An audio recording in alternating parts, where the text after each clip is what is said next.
Cette histoire va te glacer le sang. Si tu veux connaître la vérité sur l'argent maudit, abonne-toi à Histoire Mansa maintenant.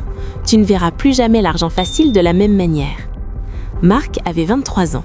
Serveur le jour, Uber la nuit. 3 jobs pour payer un studio de 12 mètres carrés. Ce soir-là, un client laissa une carte noire sur sa table. Pas de nom, juste une adresse et une heure. 22 heures. Viens seul. Marc faillit jeter la carte, mais ce soir-là, son propriétaire venait de lui donner 48 heures pour payer ou partir. Il n'avait plus rien à perdre. L'adresse menait à un penthouse du 16e arrondissement. Un homme d'une 50aine d'années, costume 3 pièces, l'attendait. Sans préambule, il ouvrit une mallette. 100 millions d'euros. En liquide. C'est pour toi. Signature seulement. Contrat de 30 pages. En mandarin. Marc ne parlait pas mandarin, mais il vit les zéros. Il pensa à sa mère malade, à son loyer impayé, à toutes les humiliations. « Qu'est-ce que je dois faire en échange ?» L'homme sourit, un sourire qui ne montait pas jusqu'aux yeux. « Rien que tu ne fasses déjà. Respirer, manger, vivre. » Marc signa. Le stylo était étrangement froid. En 24 heures, Marc devint viral sur les réseaux. Lamborghini rouge sang, appartement à 8 millions, bouteille à 50 000 euros en boîte. Les influenceurs le suppliaient de collaborer. Mais dès la première nuit, ça commença. 3h33 du matin, Marc se réveilla. Dans le miroir de sa chambre, son reflet ne bougeait pas en même temps que lui. Il souriait, mais Marc ne souriait pas. Il ferma les yeux. Quand il les rouvrit, tout était normal. « Fatigue », se dit-il. Le lendemain, il invita 30 personnes chez lui. Champagne, caviar, DJ privé. La fête dura jusqu'à l'aube. À 7h du matin, son téléphone explosa de notifications. 15 invités hospitalisés. Intoxication alimentaire massive. Impossible! Le traiteur était étoilé Michelin. Marc voulut partager son argent. Il déposa 500 000 euros sur le compte de sa mère. Elle mourut dans son sommeil cette nuit-là.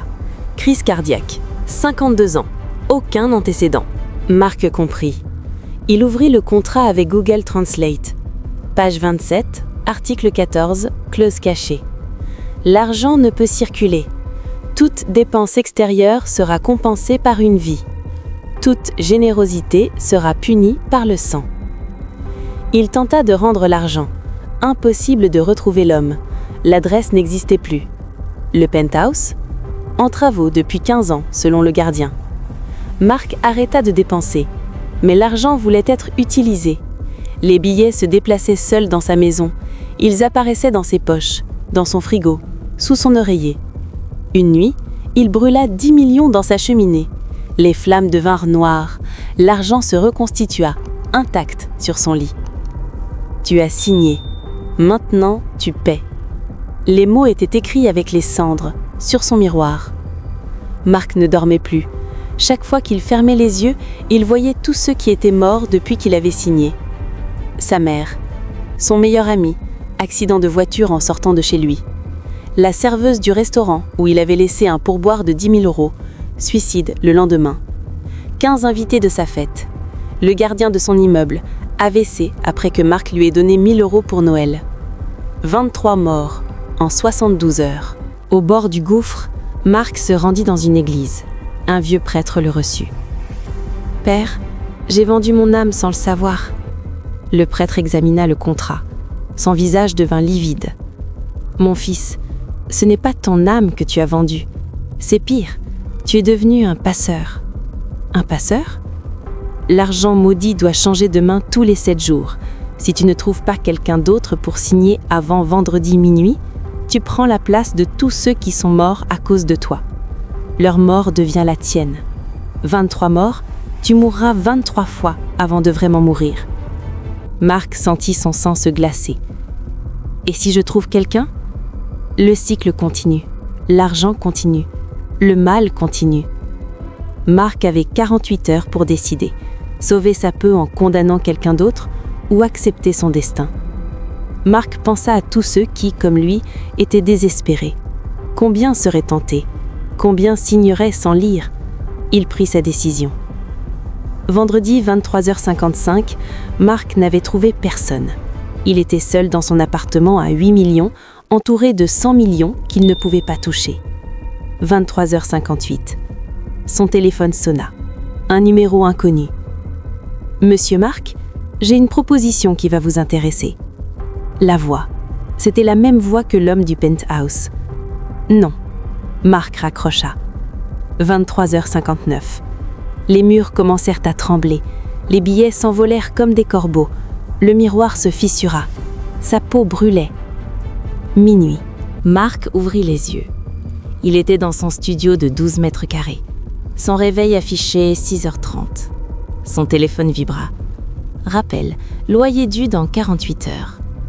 Son cœur battait à exploser. Il courut vers la fenêtre. Pas de Lamborghini, pas de penthouse. Il vérifia son compte bancaire, 127 €. Puis il vit sur sa table de nuit quelque chose qui le glaça d'effroi. Une carte noire, avec une adresse et une heure. 22h. Viens seul. Sa main tremblait. Il retourna la carte. Au dos, un message écrit à la main. Rêve ou avertissement? À toi de choisir. Rendez-vous ce soir ou vie pauvre mais libre. Mark déchira la carte, puis la brûla, puis jeta les cendres. Mais quand il se retourna, la carte était de nouveau sur sa table, intacte. Mark comprit la véritable malédiction. Le choix n'existe pas vraiment. Tant qu'il y aura des gens désespérés, le pacte existera. Tant qu'il y aura de la pauvreté, des humiliations, du désespoir, quelqu'un finira toujours par signer. Le vrai piège n'était pas l'argent, c'était l'espoir. Ce soir-là, Mark ne se rendit pas au rendez-vous. Il déménagea, changea de ville, changea de nom. Mais parfois, quand il regarde dans un miroir, son reflet lui sourit, et lui, il ne sourit pas. Cette histoire était un avertissement. Si demain quelqu'un t'offre l'argent facile, souviens-toi de Mark, souviens-toi des 23 morts et demande-toi, le prix en vaut-il vraiment la peine? Abonne-toi à Histoire Mansa si tu veux d'autres histoires qui révèlent les vérités que personne n'ose dire. Mets un like si cette histoire t'a donné des frissons et commente jamais si tu refuses de tomber dans ce piège. Partage cette vidéo, elle pourrait sauver quelqu'un de la plus grosse erreur de sa vie.